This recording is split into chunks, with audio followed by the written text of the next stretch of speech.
পানি দেন, টাকা দিতেছি। ফুসফুস জ্বলে যাচ্ছে, এমন অবস্থা, চোখ জ্বলে যাচ্ছে, মুখ জ্বলে যাচ্ছে।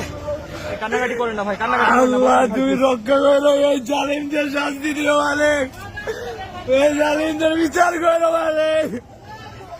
শিক্ষার্থীদের একটি দল ঢাকা বিশ্ববিদ্যালয়ের উপাচার্যের বাসভবনের সামনে গতকাল সারা দেশে সংঘর্ষে যে 6 জন নিহত হয়েছিল, সে 6 জনের গায়েবানা জানাজা পড়ার পর 6টি কফিন ছিল সেখানে, 6টি কফিন নিয়ে একটি মিছিল নিয়ে টিএসসির দিকে যাচ্ছিল। টিএসসির দিকে যাওয়ার সময় কলাভবনের সামনে পৌঁছালে পুলিশ সেখানে সাউন্ড গ্রেনেড এবং টিয়ার শেল নিক্ষেপ করে সেই টিয়ার শেলে শিক্ষার্থীদের, ঢাকা বিশ্ববিদ্যালয়ে এই মুহূর্তে যারা অবস্থান করছেন তাদের এই অবস্থা হয়েছে। কিছু লোক